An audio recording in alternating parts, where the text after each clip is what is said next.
Welcome, everyone. Thank you for joining tonight's Virtual Doctors Night Out. Let me introduce you to our lovely host, Dr. Kellyann. Hello, everyone. Good evening, and welcome to another edition of Doctors Night Out. I'm your host, Dr. Kellyann Petrucci, and at Doctors Night Out, all of the experts, all of the doctors that you see on this program are doctors that I know, love, and trust, many of whom I've actually broken bread with. These are experts that are committed to the growth to serve you. And tonight is a special night. Tonight, we have spiritual healing. And I have to say, I am really excited. This guest tonight, Pastor Bernard, has a beautiful congregation to which I have been so lucky to actually experience and be a part of. So I know for sure you are in for a treat this evening. Welcome, Pastor Bernard. It is my pleasure to be with you, and thank you for the opportunity, Kellyann. My pleasure, and we're going to get a lot of great messages tonight, but let me tell you all why I'm so excited to have Pastor Bernard. Pastor Bernard is a visionary whose teachings have lifted his church, the Christian Cultural Center, to become New York's largest house of worship. With more than 45,000 active, engaged members, the Cultural Center is one of America's fastest growing churches, one that nurtures and embraces members from all walks of life. Dr. Bernard has a Master's of Urban Studies and a Master's of Divinity from Alliance Theological Seminar. He's been awarded an honorary doctorate from Nyack College. His wife, Karen, left her career with the Queens County Supreme Court to raise, get this, 7 sons and co-pastor with her husband. And this is my favorite part. My whole favorite part is biography. Together, they have successfully experienced 45 years of marriage and 39 years of ministry. And folks, if that's not enough, he has published 2 books, Happiness Is, and 4 Things Women Want from a Man. I remember when you were writing that. So he also doesn't say, because he's so humble, but I'll tell you, the New York Times calls him the power pastor. And I would have to say, I agree with that. Pastor Bernard, the first thing I have to ask you that comes to mind is, you met your wife when you were both really young. About, what were you, 15 years old? Well, she tells a story that I was 15 and she was 16. So she's trying to pull rank on me. But it was in the year 1969. We were in high school, and it just clicked. We dated for 3 years and got married when we were 19 years old. So we were quite young. And by the way, I've got to update that bio, because this year we celebrate 48 years of marriage. 48 years of marriage. I have to just say, how did you know she was the one? You know, it's funny because something clicked. You know, I looked at her and I even said to her, I said, I'm going to marry you. I'm going to marry that woman. And that was the end of it. And how we met. How soon? Was it like first date? I didn't know how soon. We didn't expect to get married that young, but circumstances surrounding our relationship kind of pushed us together. And we decided, you know what, let's just formalize this and start to build our lives together. We didn't start having children until much later, you know, in our mid-20s, but it was just something that clicked inside of us. We go back because we are so different from each other. You know, my passions and her passions are in different directions, and yet they say opposites attract. Well, these opposites did attract. And it kept us together all this time. There's always that question. Should you be compatible? Should you both like the same things? Or is it really that yin-yang thing where the opposites really kind of glue together? Well, I guess it was opposites for us, because it was just, you know, I was in a special program for advanced students. I was working with the blind. And, you know, we interacted, and, you know, it was really a friendship. And the interesting thing is, I would go to the auditorium where we would sit in between classes, and I just stare at her. And she Aw. decided one day that she would stare back. And that's where it began. But we didn't know each other until one day I played citywide basketball on the CYO basketball tournaments. And one of the players and I was walking near her home. I didn't know that he knew her older sister. So he says to me, he said, you know, I know where we can get a good meal. It's dinner time. I said, that's fine with me. He said, there's some friends I have here. So he took me to this building in a housing development. We went up and we went into the apartment, and her sister's name was Sharon, and Karen, my wife, wasn't even there. So, you know, we sat and she gave us something to eat and we were talking and laughing, and all of a sudden my wife, at that time, you know, the schoolmate, she opens the door, comes in, she looks at me like, what are you doing here? And I said, well, what are you doing here? She said, I live here. And that's where the relationship and the friendship began. How was she the muse behind your book about, you know, what women really want from men? Kellyann, I will tell you, when I finished the manuscript, I gave it to her to review. And when she was finished, she looked at me and she said, you've been listening. So that was it. I had the Good Housekeeping seal of approval right there. Well, I have to say, I know we have so many really amazing things to discuss and things that people are going to want to know, but everyone's going to ask. So can you quickly go through those 4 things? Because there's a lot of people out there that are going to say, what are the things they want? What are the things? Can you briefly go through those 4 things? Well, the audacity of me to tell women what they want, and it's not that I'm telling them, it's what I heard. You know, the number one complaint that women have about men is that men don't listen. And I listened. We interviewed quite a few different women, different walks of life, different races and ethnicities and class. And I will tell you, at the end of the day, I was able to synthesize all of their desires in a man to these 4 things. And when I did that and shared it with them, they all agreed. And they said, wow, you know what? That really sums it up. So it begins with maturity, you know, and maturity doesn't begin with age. It begins with the acceptance of responsibility. I cannot tell you how many women said to me, well, I just wish he would grow up. And I said, well, what does that mean? Because, you know, how do we interpret that? Men and women may say the same thing, but interpret it differently. So they said to me, I wish he would take responsibility for his words, for his thoughts, for his motives, for his actions, for his attitudes. And that's what they meant by him growing up. Additionally, around maturity, they also wanted him to have decorum, know how to conduct himself in any given situation. Because what happens with men is that when we're in a crisis situation, we feel challenged and we don't measure up. Unfortunately, we tend to regress into adolescence and we start acting quite childish, which forces the woman to act like our mother, and then we get mad at them for mothering us. So I got it.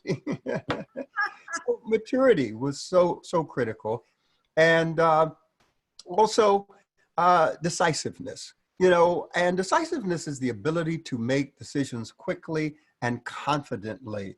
And in order to do that, you have to have a set of values and principles that guide your life, guide your decision-making process. And that's what women want. And they want consistency. Look, they know we're not perfect. They get that. But they want a degree of consistency with our words and our actions, because that's what creates an environment of stability and security. And women seek safety and security in any relationship. Trust is foundational. And when a man exercises a degree of consistency in his life, in his character, in his actions, in his words, all right, it makes her feel secure. And lastly, strength. And I don't mean that macho type of, you know, muscle-bound strength. No, but when a man is strong, it affords him the opportunity to be gentle. So his strength is truly manifested in his gentleness. You know, there's a wonderful passage in the book of Proverbs, the book of wisdom, that says that a man's kindness makes him attractive. And that's the kind of attractiveness that draw women, that compel women, that intrigue women to see that this man can be strong and robust in his manhood and yet gentle and kind. I have to say, I feel like you went inside my head and you pulled it all out of there. If I were to bottom line it, I mean, that was beautiful. But I think if I were to bottom line it, women want to feel like they have a rock. They want the rock. They want their strength, their listening, their softness, all of that. And that's perhaps you listening to all that while your marriage has lasted all these years. So I think that there's probably a gold nugget in there for us. For those and that strength part, if I may add, that means he's strong enough to be secure in his own identity, that he's not intimidated his wife and feels he has to compete with her in any way. He can allow her to be who she is, in fact, enhance who she is, create an environment so that the real her can blossom. I agree that you want to marry the person you can grow with. That's the bottom line. And an extension to that, when did you know that you had this calling to speak in front of thousands of people in your church? You must have somehow been pulled to that. Tell us about that. That's a strange thing, because I always felt this need to communicate, to help people understand. I also had my own drive and passion to understand. So as a kid, one of the things I did recreationally was read the encyclopedias. I enjoyed that, books and learning and knowledge. And at the same time, I had a normal life. I was out playing, in those days, stickball and basketball and all the other recreational activities. But I was always cerebral. I always felt that the mind was something to be developed. And I began to find myself pulled towards questions like, who is God? What is God? What is reality? What is purpose? What is meaning, the meaning of life? So at an early age, I started reading Seth, J. Krishnamurti, Alan Watts, Khalil Gibran, searching and reading the Bible, which was out of my Catholic tradition. So it was a mixture of things that was hungry. And I will tell you, when it comes to spirituality, we're born spiritual because we're born with certain attributes that don't relate to the physical, tangible world, like reason, like imagination, like consciousness, morality. These are things that are not physical, that you can touch, but they're a real part of our experience. So we're born spiritual and we're religious because we're spiritual. There are over 4,200 religions in the world. So what it tells us is that the desire for God is written on every human heart. So we're trying to figure it out, which in our religion, our Christianity, it then demands that God somehow reveal himself in a way that we can understand. So you say that one of the things that you really set forth to do is have people understand. So after all of these years of speaking in front of all of these thousands of people, what would you say now at this point in your life right now, Pastor Bernard? What do you want people to understand? Well, I live and thrive at what I call the intersection of faith and culture. In our society in the West, we've bifurcated religion. We have the sacred and we have the secular. But in Eastern cultures, it all came together, and we tried to make sense of life, having a worldview that was shaped and informed by our faith and having a lens that makes sense of the world around us through faith. So, the big questions like who or what is God? Number two, what does it mean to be human? And thirdly, what does it mean to live in this world? And when we wrestle through those big questions, we come up with a sense of morality, a sense of core values, a sense of core purpose and meaning that guides us throughout our lives. It doesn't take away from the challenges that every human being experiences, but we face them differently. I think it's having those skills to face them and having the faith to face them, which is really important. So what makes this congregation, what makes this work? And what makes it so successful? Because I want everyone to understand this place is Ginormous. It's Uh-huh. huge. There's several services and they're always filled. I've been there, I've seen it. Most of my friends go there. So tell me, what makes this work with you? What makes it work with the people that are there? How does this all fit?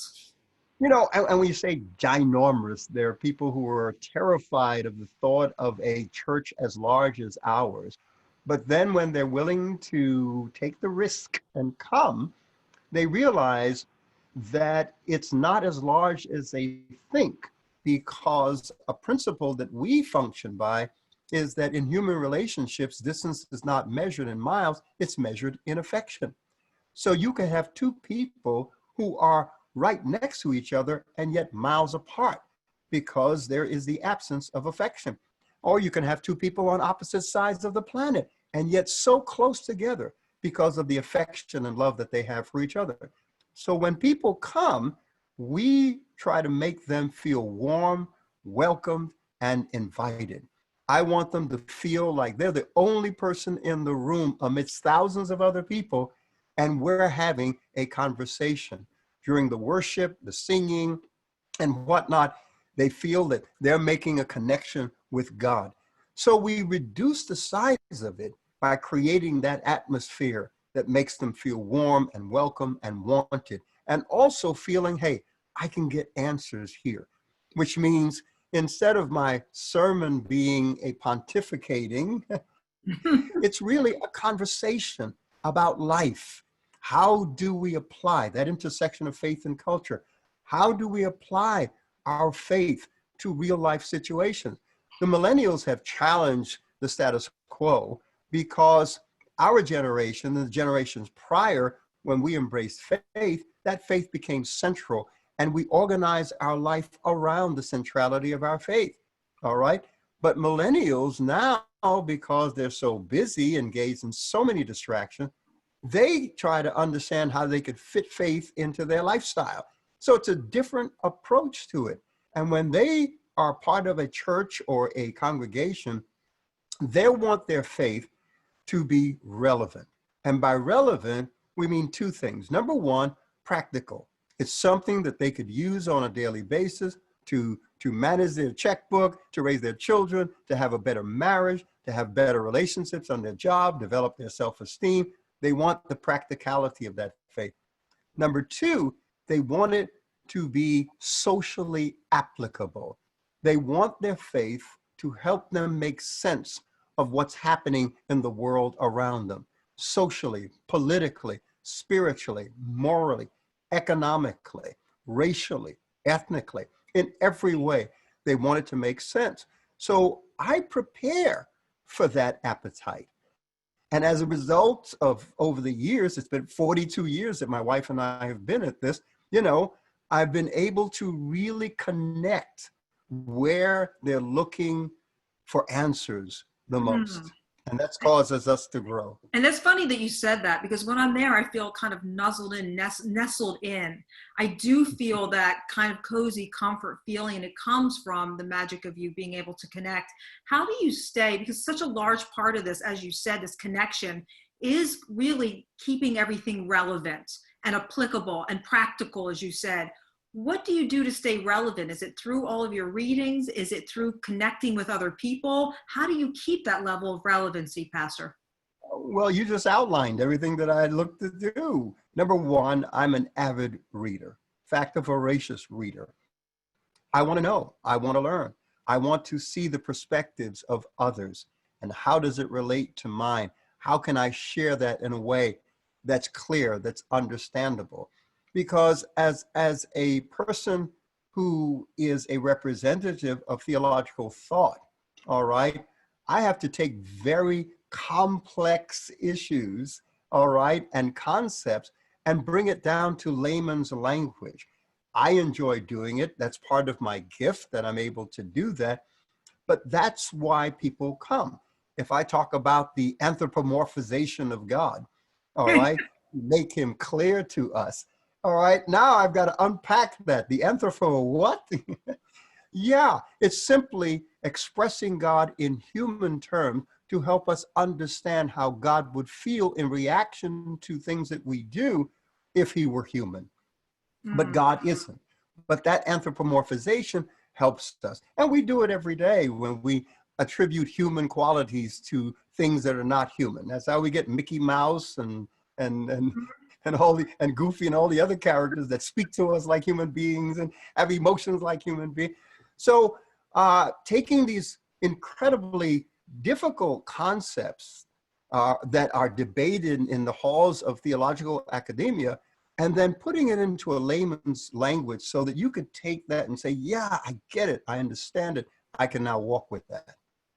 So, given that a large part of what you do is this ability to connect of all ages, everyone across the board, it truly is a gift.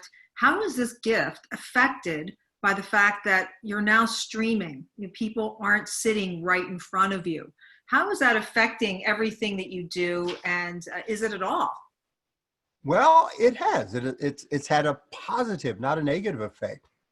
We started live streaming our Sunday services as part of the experience 4 years ago. So people could either come to the building, or they can sit in the comfort of their home, or gather anywhere that they have a device and they can tune in and participate in the service. I was concerned at the beginning that maybe there would be an attrition. People would get used to that and stop coming. That happened to maybe about 1%. And then all of a sudden, we began to fill those empty seats. So giving people both the experience of the digital platform and the physical building experience, which is now, by the way, a new term in marketing called phygital, Phygital, phygital. I'm not familiar with that. I have a digital business yet. I've never heard of that. Phygital. Yeah, it's new marketing where it's a blend of both physical and digital customer experience.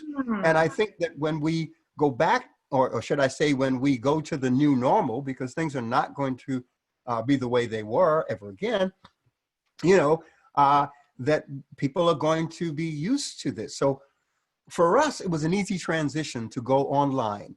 The question is, what would the format be? What would that experience look like? How long should it be? Because online, people are used to a shorter experience, not an hour and a half. Should it be me preaching? Should we try to replicate exactly what happens on a Sunday service? Or do we need to do something different? And I have an incredible team, creative and innovative individuals. And we sat down and we hammered it out. And of course, being the visionary, I had to lead. So I said, you know what? I'm going to use this opportunity, all right, to reformat, to give some of the things that are familiar, which makes people feel, comfortable and stable and secure, but then add something new. So we kept the elements of our opening praise and worship segment, our highlights and announcements and information. Our giving had to change, no longer the passing of baskets, but now it's all digital, which I love, and I don't want to go back to the baskets, but we keep it digital because it's more efficient, more effective. But when it came to the sermon, instead of me, like some pastors were filmed preaching to empty seats, I didn't want to do that. So let me just insert this, a parenthetical here. Yeah. When I was in the hospital, all right, for 2 weeks, my son, who has been trained by me for the last 20 years, had to step in and run things. He did an incredible job. I was so proud of him. So the congregation and the staff were able to see that there's longevity here. Just because I'm incapacitated for a period of time, things don't break down. And the secret to longevity is managing continuity and change. So this was an opportunity for me to present that to the congregation. So what I decided to do when I came back, I shared my story, but I had 2 chairs on the platform, my son on one side, me on the other side, opposite him, a table in between. And we just had a conversation. I shared my COVID story. I related it to scripture and our walk of faith, and the responses were amazing. People loved it. It was engaging. And he became the people's advocate, representing them, because I allowed him to interrupt me, ask questions, and say, wait, can you say that again? Or unpack that for me. And these are things that people would love to do in the service if they could. Stop me and say, wait, say that again. Can I ask you a question? So that format works so well that now, after several months, a couple months of doing that, we're talking about reopening.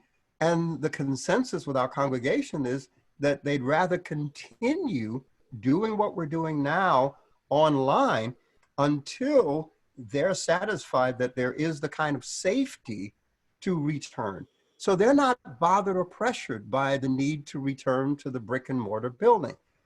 But that's us. I cannot say that that is a one size fits all experience for all churches, because all churches are not in our position.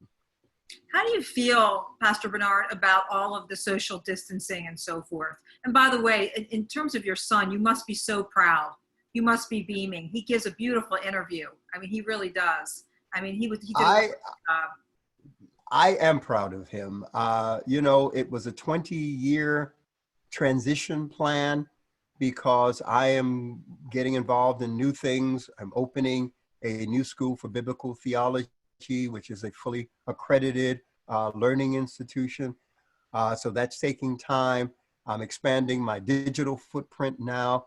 So him handling the operations and programming and me handling a smaller portion of it has made a big difference. But he's been in training for the last 20 years. Yes. So taking him through that process of growth and development and allowing him an opportunity to work down in the trenches, because when he came to me in 2000 to acknowledge his own sense of calling, he asked me, what do I do? I said, well, you're going to have to work in every department. He said, where do I start? I said, a good place to start is janitorial.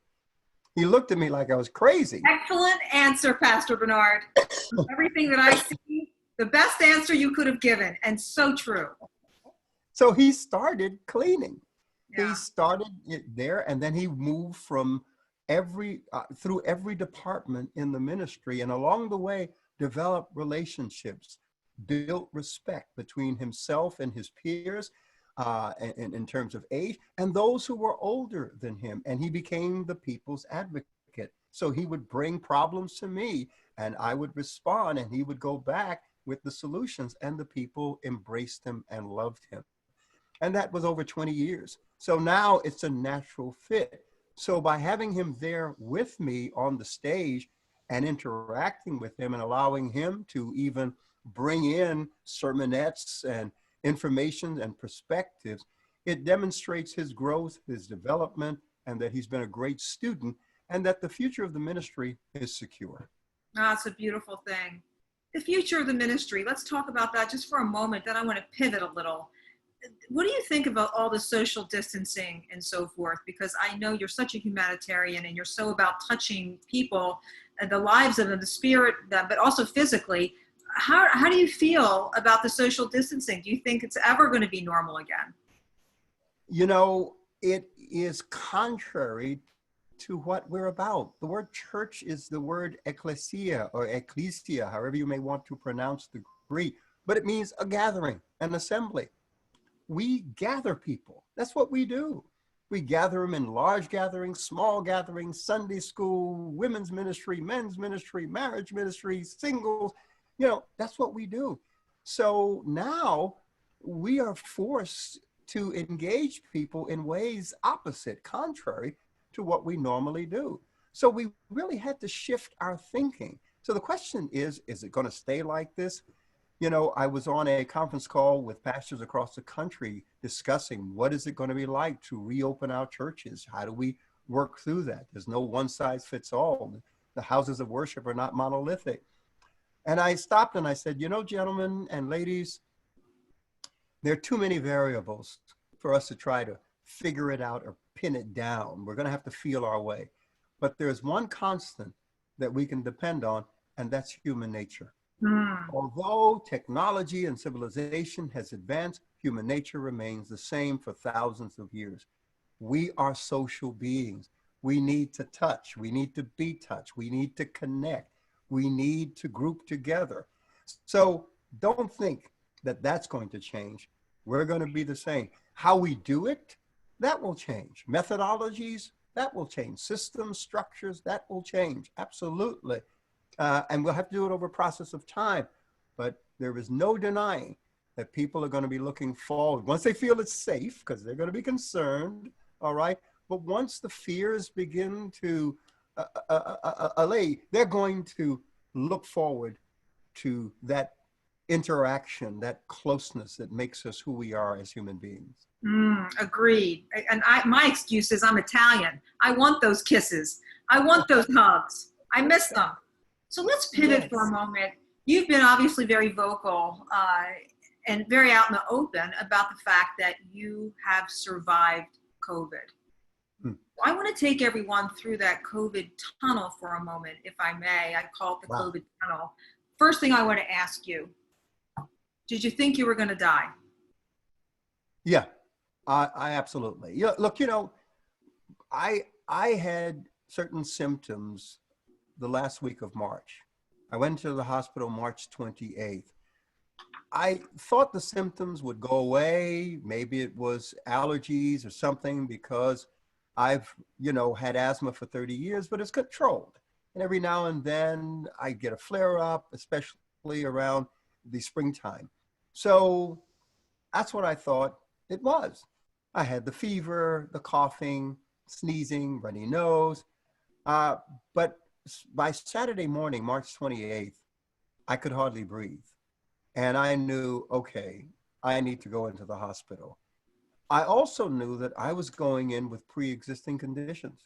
And everything that I heard about this up to that point in time, that was a 50-50 proposition. Yes. Because there's no vaccine, there's no cure, they don't know how to treat it. What's going to happen? So I made the decision I needed to go in. So my son, he took me to the hospital. When we got there, Kellyann, it was a ghost town.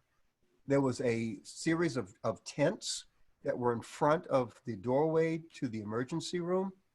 And one individual security guard came out.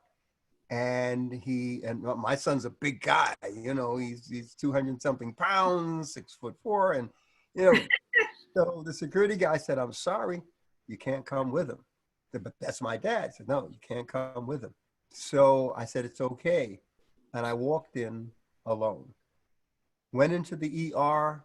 It wasn't too busy at the time. They brought me into a space where there's a bed, and the separation between beds was a curtain. That's it. And that gave us maybe 3 or 4 feet apart from each other. So I'm now separated. I can see, a little bit of what's happening because the curtain's open.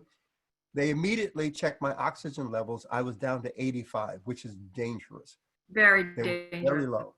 So they put me on oxygen, and they began taking EKG, chest x-rays, taking blood, and they started me through a whole process.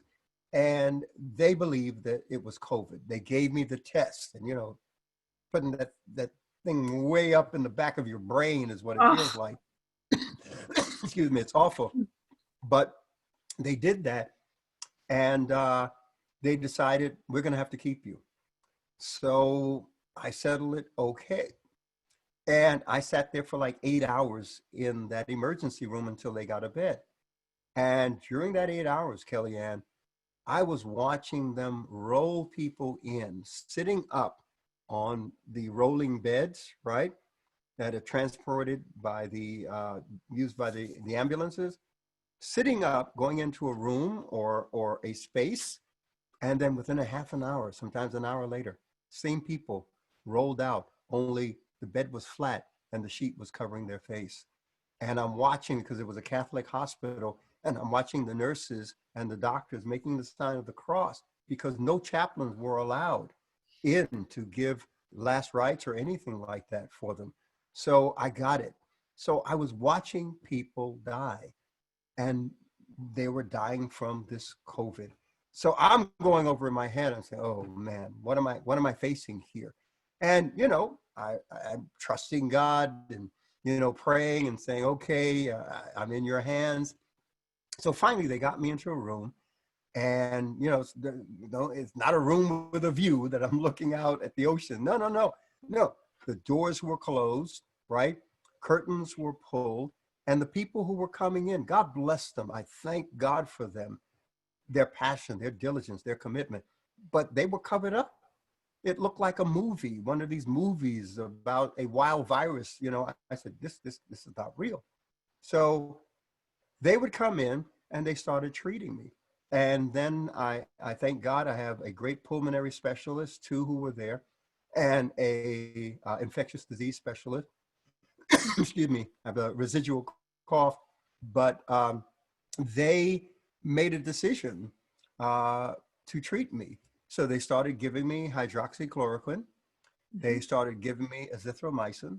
They started giving me injections of anticoagulants because of blood clots.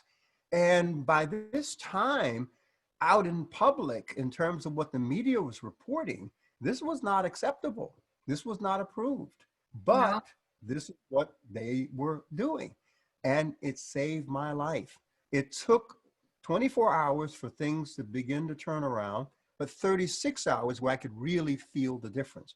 But within that period of time, Kellyann, it got dark. I mean, I started having hallucinations. I lost my sense of taste. My sense of smell was gone. The purple rash that you see coming out on the children now, they're trying to figure it out.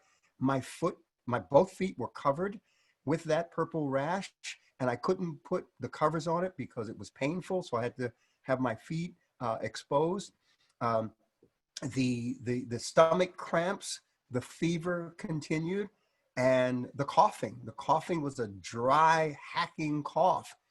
And then the hallucinations started.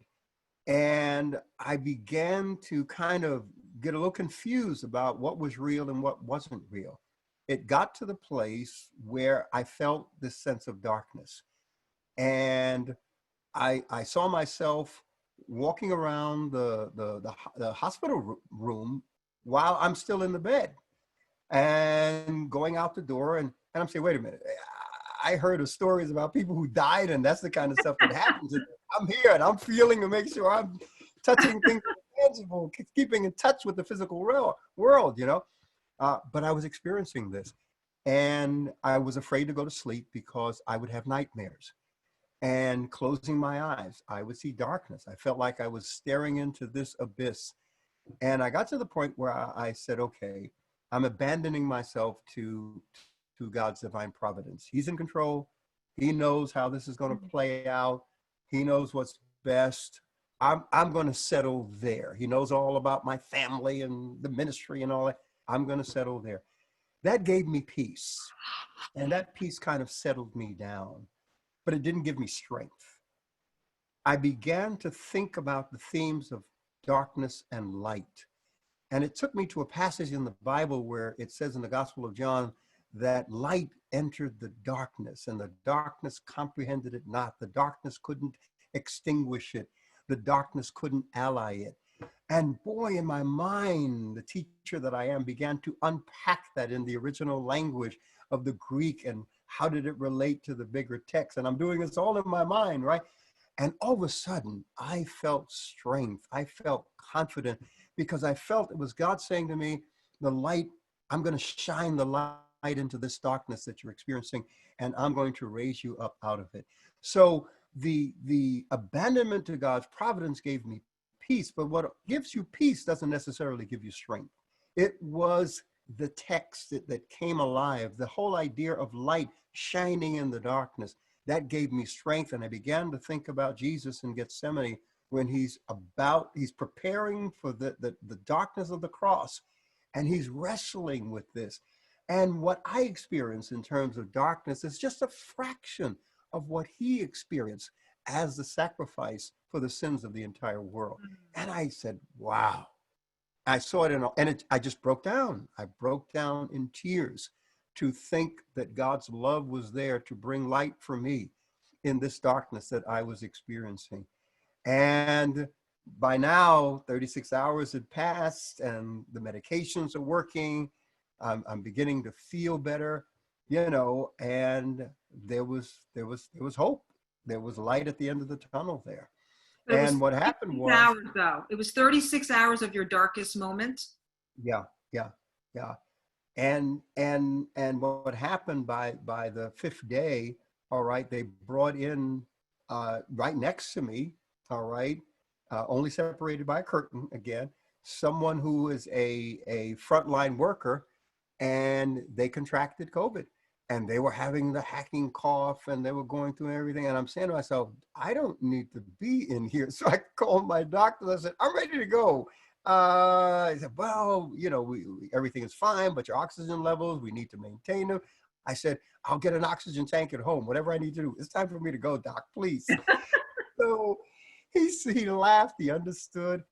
And I made a phone call to a medical supply place and had them bring in a medical bed. My wife and my grandsons and my son, they put together a room because I had to be quarantined in the house that I would stay in. The medical bed came in, and oxygenator, which actually generates oxygen. I had that come in. And, and while I was doing this, Kellyann, I thought about how blessed I am to be able to do that. And I thought about the number of people who didn't have the means to simply make a phone call like that, who they had to go out and go to work, whether they were sick or not, in their families. And I just thought about the people less privileged than I was. And I began to feel for them and pray for them. And again, appreciate what God has done in my life and done for me and my family. I have to say, I mean, that's gratitude is everything. That's what heals the body more than anything, is being able to have that gratitude that you have. Question for you, Pastor Bernard, do you feel like you chose to live? There's been one other time in my life. It's funny that you ask it that way, because yes, I chose to live. It was in the 1990s, and we went on a family vacation in the Bahamas. We took a boat to an island for the day, and the water was pretty shallow in that it remained maybe about 20 feet deep, 16 to 20 feet deep, around. And I went snorkeling, went by myself, and was just enjoying it. Kellyann, the next thing I knew, I felt current pulling me. So I looked up. I was a mile away from the shore, and the current was pushing me out into the ocean. I started hyperventilating. I started panicking. And I heard these simple words: do you want to live, or do you want to die?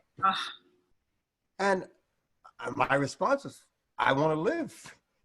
So I made a decision, and I calmed myself down, took the mask, cleaned it out, put it back on, and rested on my back. And I just, laying on my back and swimming that way, took my time and made it back to shore. I made a decision then, and I made a decision in that hospital that I wanted to be here. So having a will to live goes a long way. Oh, yeah. It goes a long way. So this sense of spirituality, what would you say to someone who's maybe a non-believer? How would they, because you pray to God, I pray to God, that's my belief. How does someone who doesn't have that belief system, how do they get through these kind of moments? And I know you must have gone through such a sense of not only darkness, as you mentioned, but that sense of isolation that you must have felt. Oh. I want everyone to get a mind's eye view of the sci-fi movie that Pastor Bernard was really in. You've got this, dark place. No one has loved ones around. You've got everyone, as he said, wearing these contraptions, so to speak. You've got, bizarre equipment everywhere. That's not the norm in hospitals. So how does someone that doesn't have this, we've worked on our spiritual practice, because spiritual practice is work. And I believe that, my spiritual practice came from my belief that it heals. And since I was a born healer, that was what I was put on this earth to do, heal in many different ways. I always tended to gravitate towards faith and going towards faith in the word. What do you tell someone that says, I love what I'm hearing, and you two are amazing, and I want to hear more about what you have to say, but I'm not necessarily someone who believes in God? How do they get through these moments? Well, it's a little contradictory because remember what I said in the beginning of this conversation. There are 4,200 religions in this world. The desire for God is written on every human heart. Religion simply takes our spirituality and codifies it into ritual and practice. Whether it's codified or not, the spirituality is still there. That's part of our existence. That's part of who we are as human beings. The power of self-transcendence, how we can, with our minds, travel into the past and relive it, how we can imagine the future, what it could be, and then create it and make it happen. You see, so we're spiritual beings. There's no denying that. And when you understand and embrace that, it lets you know that you're part of something much greater than yourself. And hope and love and faith are not material. They're not physical, but there are things that reside in every human being. And we could deny it all we want. Even the atheist has to admit there's a need for morality. But where does that standard of morality come from? Why is it that without religious belief, we still feel bad when we don't measure up to a particular moral standard, if we've offended someone? Where does Yes. that feeling come from? It's buried inside of us. It's who we are. And every human being bears the image of God, the stamp of God that gives us our uniqueness, our value, our dignity as human persons. Mm. So, I have a lot of thoughts going through my mind, and there's obviously a million things that I want to ask you, and we're limited in time. We've got, under 15 minutes left. But the doctor in me has got to come out. You know that she was going to appear, and here she is. I'm thinking about your ordeal and your symptoms and everything else. So you had a precondition. We call this predisposing you to possibly getting COVID, which was asthma. And so this whole ordeal that you went through, let's talk about health for a moment. How has it changed the way you feel like we have to manage healthcare or manage our own bodies when it comes to health? Do you feel that there's so many that don't have enough? They don't have enough to care for them. And see, this is my plight, and this is the thing that anchors me into how can we serve? Because there are people out there that have these heart disease, cancer, diabetes, and I can go on and on to so many different conditions that are really conditions of the fork. They are. I'm telling you, I've seen it. I've seen their blood panels, so many of them, and they're not getting what they need. They're not getting the resources. They're stressed out. They're overworked. They're undernourished. So how does this whole ordeal change your perspective on how we take care of ourselves? I will tell you, Kellyann, I was always conscious of my body and my health. So prior to that, because of dealing with asthma, all right, and it was controlled. I mean, I was fine. I knew how to eat and I exercised. I was in the gym, tried to take good care of my physical body, my mind, that whole mind, soul, body connection. I was very conscious of that and try to maintain that balance of life. So had I not done that, would I have been able to fight? Would my body have been in a position to fight? Because even though they give you drugs, the drugs are simply, they don't really cure you. They help your body heal itself. But if your body doesn't have the strength and power to heal itself, even with the assistance of drugs, you're going to expire. So I was grateful that I've lived a life conscious of how I eat. We're not perfect. We all cheat a little bit. But to have a degree of consistency with regard to my health and how I conduct myself, that I'm so happy it was in place. And I'll tell you, the doctor said, because what COVID does is sap you of vitality. You don't feel strong. You feel fatigued. You feel weak. The slightest thing you do, you're exhausted. So the doctor told me it's going to take a few weeks before, I return to that place of full strength and not experience that fatigue. I'm great now and I'm feeling great. So I'm looking forward to getting back into the gym, not to become a muscle man, but just to keep my body active, my muscles active, my metabolism moving, burning calories, and keeping my mind solid. So people have to realize that this is within your power. And if you don't take that power, in your own hands, and you're surrendering it to food, to culture, to things that are self-destructive. I really believe that this is somewhat of a global call to action for all of us to really be aware now and understand that so much rises and falls in our immune system and how we really have to double down. I hope everyone is taking this time or has taken this time while the world's been on a stop and really take some time to address this. That's just my plug for the night. I have to say that because listening to what you've gone through, certainly it's nothing that anyone wants to go through. And I just feel like if it's not this virus, it's going to be something that you're going to have to protect yourself. You have to have a body of armor around you all the time, always ready for the battle, both spiritually and physically. So, Pastor Bernard, how has this experience changed how you feel about life? How has it changed you? How's it changed about how you feel about life? And by the way, I'm so glad you now feel better. And I'm so glad you now have strength because the world certainly needs you. But how has this experience changed the way you feel about life?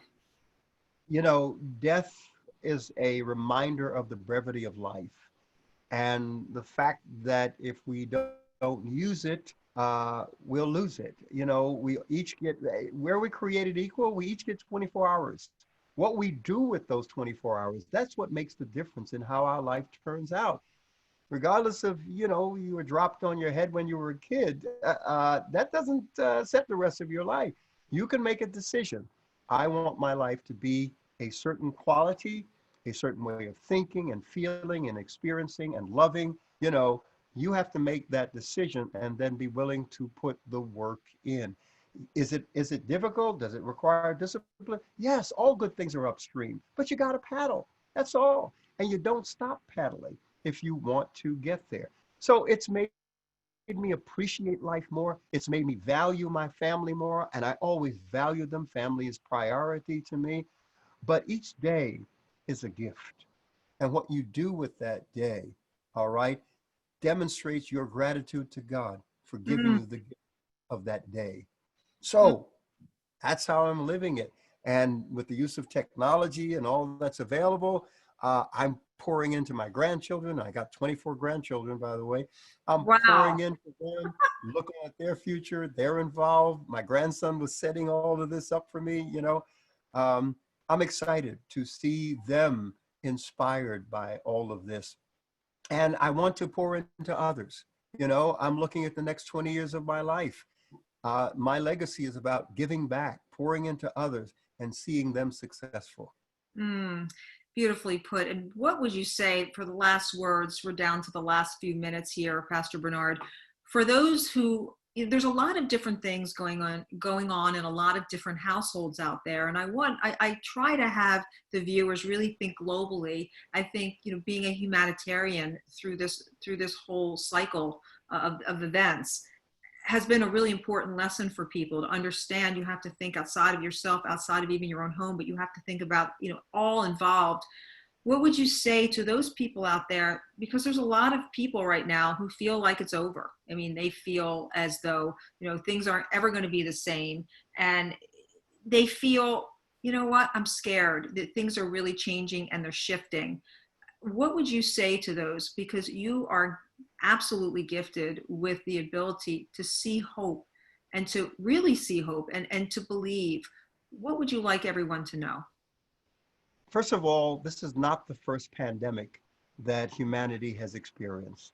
Throughout history, just 100 years ago, we had the Spanish flu. 50 million people died globally. We have the bubonic plague. We have the Justinian plague.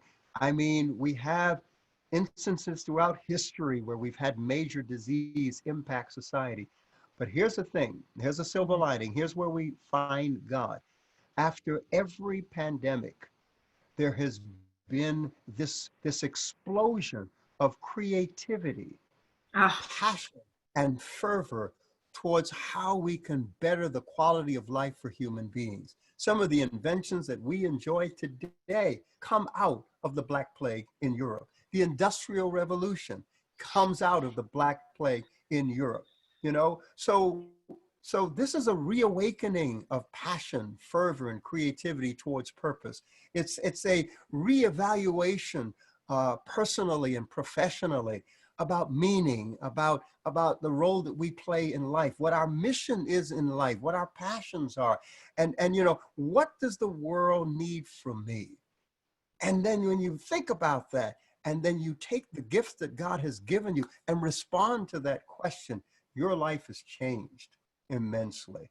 So I say there's a silver lining in all of this.